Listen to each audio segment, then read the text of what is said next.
Laughter doesn't always come from joy. Sometimes it comes from release. Sometimes from surprise. Sometimes from the body responding before the mind has time to decide whether it's appropriate. This episode is about that kind of laughter. The kind that arrives without explanation, without intention, and without meaning attached to it. After loss or major change, laughter can feel unexpected. You may not be seeking it. You may not even think of yourself as someone who laughs much anymore. And then, suddenly, it happens. A sound escapes you. A smile appears before you notice it. Your body reacts before your thoughts catch up. And for a moment, something moves freely again. This can be startling.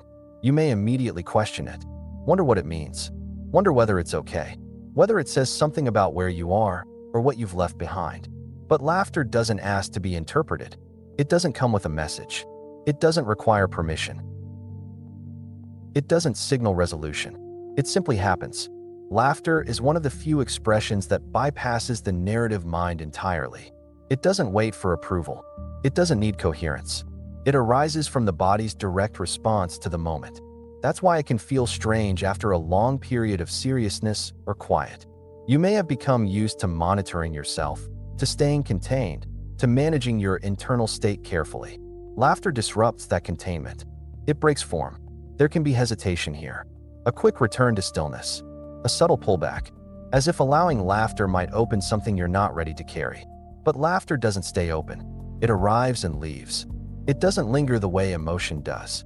It doesn't ask for continuation. It's complete in the moment it happens. You may notice that laughter now feels different than it used to. Less performative. Less tied to social rhythm. More spontaneous, quieter, sometimes even brief. This doesn't mean it's diminished. It means it's unguarded. Before, laughter may have been shared easily, automatically, as part of belonging or connection.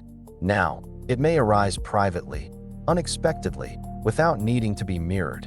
That's not isolation. It's authenticity.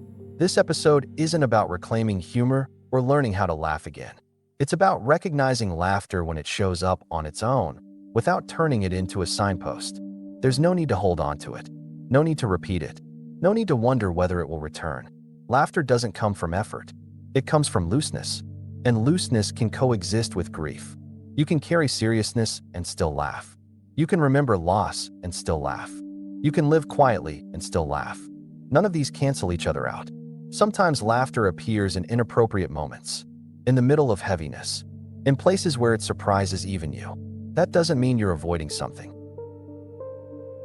It means your body is responding honestly. The body doesn't follow emotional rules. It follows resonance. Laughter is resonance without commentary. This season doesn't ask you to become lighter or happier. It simply notices that lightness sometimes appears on its own, even when nothing has been resolved. That appearance doesn't require explanation.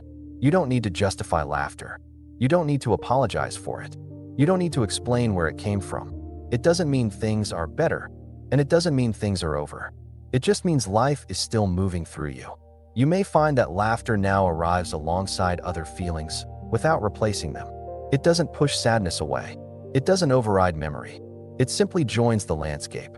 That coexistence is not contradiction. It's wholeness without organization. This episode isn't here to encourage laughter. It's here to normalize it when it happens naturally, without turning it into something you have to manage. If you're listening to this and you've noticed laughter returning in small, unplanned ways, you're not doing anything wrong. You're not moving too fast. You're not forgetting. You're responding to the moment you're in. If these reflections help that experience feel less confusing, you're welcome to stay. Liking the video helps it reach others who may feel uncertain when laughter returns. And if you want to keep a steady space like this as the season continues, you can subscribe, not for answers, but for continuity. If someone you care about has begun to laugh again after a long quiet period, you're welcome to share this with them, only if it feels right. Laughter doesn't explain itself. It doesn't need to. It just happens.